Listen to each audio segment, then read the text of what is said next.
नमस्कार दोस्तों, crescent education classes में आप सभी का स्वागत है। Very good evening to all of you. LT का रिजल्ट जारी होने के बाद अभ्यर्थियों के काफ़ी सारे प्रश्न पूछे जा रहे हैं। आज हम एक एक करके आपके सभी प्रश्नों के आंसर देंगे। इसके अलावा यूकेपीएससी से इम्पॉर्टेंट इन्फॉर्मेशन मिली है, उसको भी साझा करेंगे। तो चलिए शुरू करते हैं।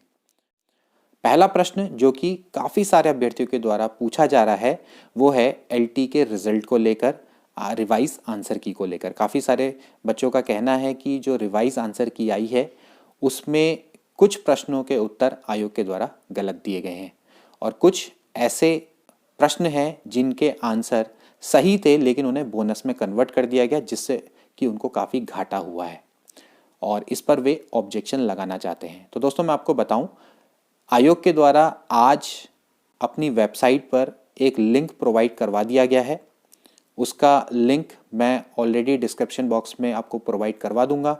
वहाँ पर आप दोस्तों जाकर एलटी के रिज़ल्ट पर आपको जो भी आपत्ति है वे अपनी दर्ज करा सकते हैं, लेकिन उसके लिए आपके जो डॉक्यूमेंट्स हैं वो वैलिड होने चाहिए उसके सपोर्ट में। अदरवाइज़ वो जो भी आपका ऑब्जेक्शन है वो रिजेक्ट हो जाएगा। उसमें उसको बहुत सिंपल आप भर सकते हैं। आप यूकेटीपीएससी की वेबसाइट में जाएंगे होम पेज पर, तो सबसे पहले आपको वो लिंक मिल जाएगा एलटी रिजल्ट में जो भी आपको ऑब्जेक्शन लगाना होगा। उसमें आपको नेम भरना है, फादर नेम भरना है, रोल नंबर भरना है। उसके अलावा आप जिस सब्जेक्ट से आपने पेपर दिया है वो भरेंगे। उसके अलावा जो भी आपको ऑब्जेक्शन है उसको डिटेल में भरना है। उसके अलावा वैलिड डॉक्यूमेंट्स को आपने अपलोड करना है। तो अगर वो वैलिड होगा तो आयोग के द्वारा एक्सेप्ट किया जाएगा, अदरवाइज वो रिजेक्ट हो जाएगा। दूसरा प्रश्न जो कि ज़्यादातर पूछा जा रहा है बच्चों के द्वारा वो है वेटिंग को लेकर। वेटिंग आएगी या नहीं आएगी, उनके इसके अलावा वो अपने मार्क्स बता रहे हैं और बता रहे हैं कि सर हमारे क्या चांसेस हैं। देखिए दोस्तों, मैं इसके लिए आपको बताऊं कि वेटिंग सबसे पहले तो आएगी, ज़रूर आएगी, क्योंकि काफ़ी बच्चे अभी प्रवक्ता का रिजल्ट आएगा उसमें चले जाएंगे तो आपके वेटिंग में आने के पूरे चांसेस रहेंगे। देखिए किसके कितने चांसेस है इसका उत्तर मैं आपको सही बताऊं तो मैंने आपको पहले ही बोला है कि आपके कट ऑफ से अगर 1.5 या 2 मार्क्स अगर नीचे हैं तो आपके सेकंड वेटिंग लिस्ट है उसमें आने के बहुत ज़्यादा चांसेस रहेंगे।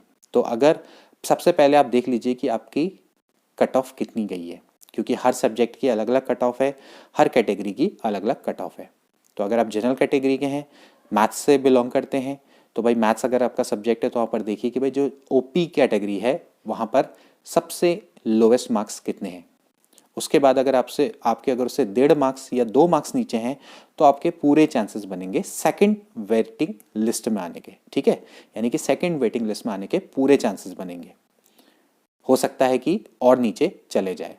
और वैसे अगर आप देखें तो 2018 की जो एलटी की भर्ती है तो उसकी तो 7वीं 8वीं वेटिंग लिस्ट भी आ चुकी है। तो होप ना हारिए, आपका भी चांस आ सकता है। अब जो तीसरा प्रश्न है दोस्तों जो कि बहुत ज़्यादा पूछा जा रहा है वो है प्रवक्ता मुख्य परीक्षा के रिजल्ट को लेकर। प्रवक्ता मेंस परीक्षा का रिजल्ट कब आएगा? देखिए आयोग के द्वारा अपने न्यूज़लेटर में बताया गया था कि दिसंबर लास्ट तक वो रिजल्ट निकाल देंगे, लेकिन कुछ कारणों के द्वारा वे रिजल्ट को नहीं निकाल पाए थे। आज दोस्तों मेरे द्वारा आयोग में संपर्क किया गया था और मेरे बहुत अच्छे दोस्त हैं जिनके द्वारा मुझे एक महत्वपूर्ण जानकारी दी गई है और उनका कहना है कि 15 जनवरी या उससे पहले तक यूकेपीएससी मेंस का रिजल्ट आ जाएगा। तो यानी कि एलटी के डॉक्यूमेंट वेरिफिकेशन से पहले एलटी लेक्चरर का मुख्य परीक्षा का रिजल्ट आ जाएगा। तो अगर ऐसा होता है तो इससे बहुत ज़्यादा फायदा मिलेगा उन बच्चों को जिनका सिलेक्शन रुक गया है एलटी में कुछ मार्क्स से, यानी कि वेटिंग में आपके नंबर आने के चांसेस बहुत ज़्यादा बढ़ जाते हैं। जैसे कि मैंने आपको पहले बोला, प्रवक्ता के 571 पदों में आप आधे से ज़्यादा बच्चे मान के चलिए जो कि एलटी में निकले हैं, तो उनके बदले की वेटिंग में आपका नंबर आने की संभावनाएं पूरी पूरी रहेगी। तो ये प्रश्न तीसरा बहुत ज़्यादा पूछा जा रहा है। इसके अलावा जो चौथा प्रश्न है वो है पदवृद्धि को लेकर। पदवृद्धि के बारे में मैंने आपको दोस्तों पहले ही बता दिया, 25% पदवृद्धि होगी एलटी के पोस्ट में, जो कि आपकी 1431 पोस्ट हैं, तो उसका 25% और इसी तरह से प्रवक्ता में 571 पदों का 50% है। अगर पदवृद्धि होती है तब तो और ज़्यादा मेरिट डाउन चली जाएगी, और मेरिट अगर डाउन चली जाएगी तो 3-4 नंबर जो पीछे रह गए हैं, या इवन 5 नंबर पीछे रह गए हैं, उनका भी सिलेक्शन होने के दोस्तों चांसेस बन जाते हैं। इसके अलावा दोस्तों मेरे द्वारा यूकेपीएससी में संपर्क जब आज साधा गया था तो कुछ और भी मैंने इन्फॉर्मेशन निकालने की कोशिश करी। तो इसमें सबसे महत्वपूर्ण है कि नई भर्ती को लेकर, तो नई भर्ती को लेकर दोस्तों एक बहुत अच्छी न्यूज़ है जो आप सभी के लिए इम्पॉर्टेंट है और हम सभी उसका वेट कर रहे हैं। वो है दोस्तों सचिवालय और उत्तराखंड लोक सेवा आयोग में समीक्षा अधिकारी, सहायक समीक्षा अधिकारी के पदों को लेकर।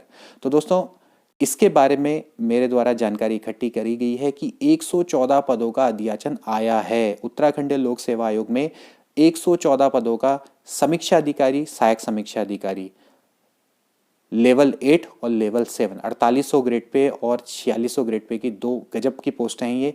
और यहाँ का जो अध्याचन है वो गया है अभी उत्तराखंड लोक सेवा आयोग को। तो कुल मिला के 114 पदों पर, और ये कंफर्म न्यूज़ है। और ये जो एडवर्टीजमेंट है वो फरवरी या उससे पहले निकाल दिया जाएगा आयोग के द्वारा।